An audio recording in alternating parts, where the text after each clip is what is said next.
Hi everyone, welcome back to my channel. So today I'm going to kind of be talking about majoring in psychology and what that's like, what some of the career options are, and overall just some tips for if you're considering majoring in psychology. It's kind of one of those fields that is a little bit more broad, and because of that, I think that there's a lot of things that you could go into, but typically you do need a little bit of like specialization in whatever it is you're going to go into related to that. We're going to be talking about all of that, so let's get into the video.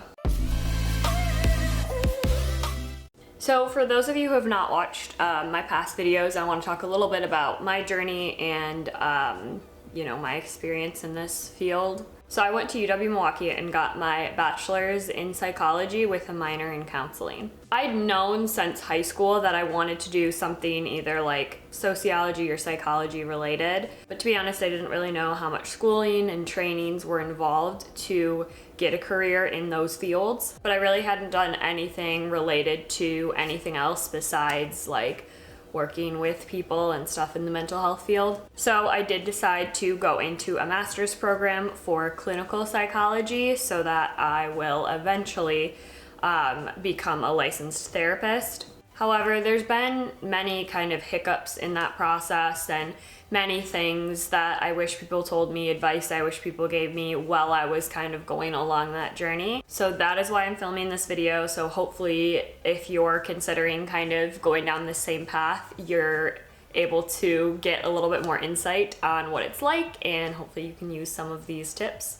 So the first thing that I would suggest, because psychology is such a broad major, and because the classes that you have to take in your undergrad, it oftentimes like overlap with other classes for like other programs or other majors, I would highly suggest double majoring. And I know that can be a lot of work, and depending on what you double major in, that can sometimes maybe prolong your process of how long it takes you to graduate. But if you don't do anything other than just psychology, your options can be very limited as far as what you go into for a career after you graduate. So I would suggest double majoring in doing like psychology and business or marketing, or even if you do social work, it kind of gives you options as far as what you want to go for after you graduate. If you really, really don't want to double major, at least get a minor. I mean, I did my minor in counseling and it was not difficult at all. I mean, I think I had to take like 2 extra classes because my major already overlapped with the like credits. I think the minor was like 18 credits or something, but yeah, I had taken a lot of those already for the psychology major. But just having something else that you can fall back on is really helpful. Majoring in human resources can also be a big one. I know that sometimes people who go into psychology end up working in human resources, but from what I've found, a lot of companies are now either requiring you have that as a major or you have experience within that field. So depending on where you live, it can be really tricky to get a job. I also feel like psychology is kind of one of those majors that people choose when they don't know what else they want to do.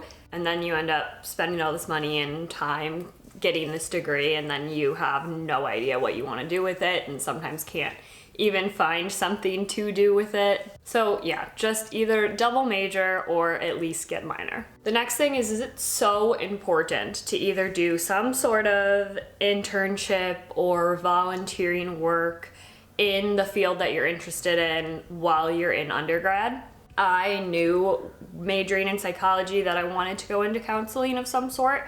So I did an internship at a youth center where I was just kind of doing intakes and running group therapy sessions with like other therapists. And I think that really gave me experience to actually get into the field a little bit. However, grad school is very, very expensive, and the extensive training that you have to do to become a therapist or a social worker is insane. And so after I graduated, I did kind of reconsider, like, is this actually something that I want to do? I knew I would enjoy the job, but I just wasn't in the financial situation to really do that at the time. And I don't know, I just had a lot of like questioning thoughts. And I wished that I would have done something in My undergrad, that was more related to like human resources or marketing, so that I would have had a little bit more options. I think it depends on where you live, but in Chicago, it's more competitive, I think, for those positions.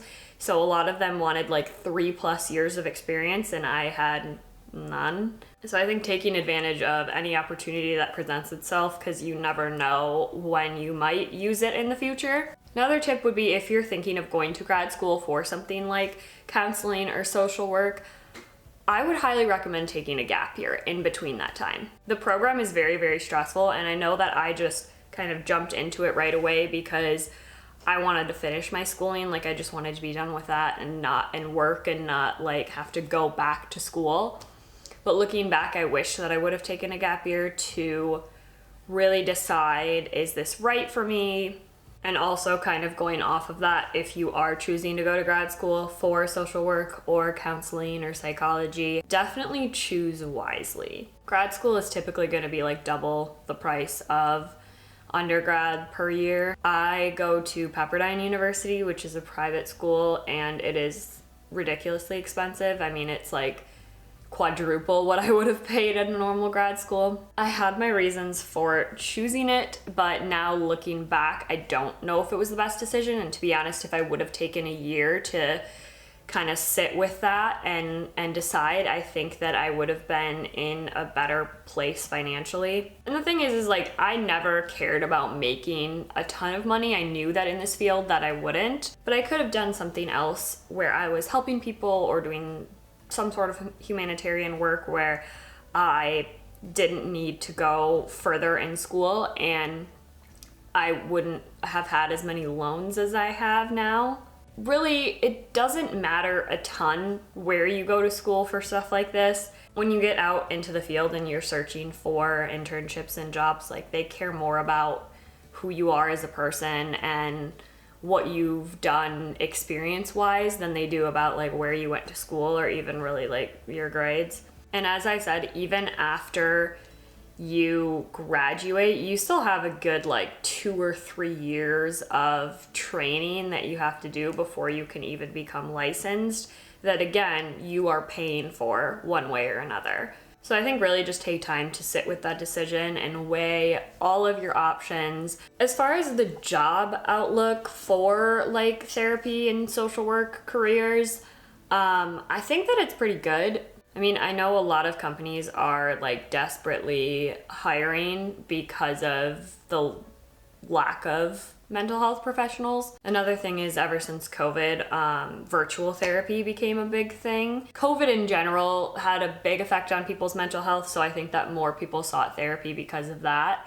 But also it's more convenient to be able to do like virtual therapy, so I think that even more people are coming to therapy now because of that factor. I know that a problem that we've been kind of running into in the field is that you can only counsel people in the state that you're licensed in. There's been a lot of pushback on that recently, or recently as in like the last few years since COVID started, because there's a lot of states that are, you know, not as populated and have less therapists, and there aren't enough therapists to keep up with the amount of people who need mental health professionals. So hopefully soon that law will kind of be adjusted and we'll be able to practice across states, because as I said, with the virtual therapy, it's really beneficial and you can reach a larger number of people. And to my knowledge, the biggest reason as to why we can't work across states is because of money. Every state kind of wants money for your license, like they want you to pay to be licensed in that state, versus if it's a national licensure process, ultimately those states are getting less money. And even though therapists and social workers are very high in demand, the pay still hasn't really gone up. So I think that's steering a lot of people away from going into this major, or like, I guess, continuing on with the major in the first place. And I'm not really sure if that will change anytime soon. I think the biggest break for that would be if more like health insurance companies started covering therapy or covered it to a larger extent. But overall, if you're thinking like, will I get a job in this field? Absolutely, you definitely will. It won't be like a high paying job. It might not have the best hours. So the whole process can be very overwhelming, which is why really, I think that you should just weigh all your options, use the resources that are out there, do your research, talk to people who are in the field so that you really have a good grasp on what it's like. Now that I finally started doing my practicum and working in the field, I will say that it is very rewarding, but essentially it just took a lot of blood, sweat, and tears for me to get there. So just think it over. But yeah, I hope some of this information was helpful, and if you have any other questions, I'd be happy to answer them. Just leave them in the comments below, or you can DM me on Instagram. If you guys liked this video and thought it was helpful, please give it a thumbs up, and if you want to be notified about future videos, please hit that subscribe button below, and I'll talk to you guys in the next video. Bye!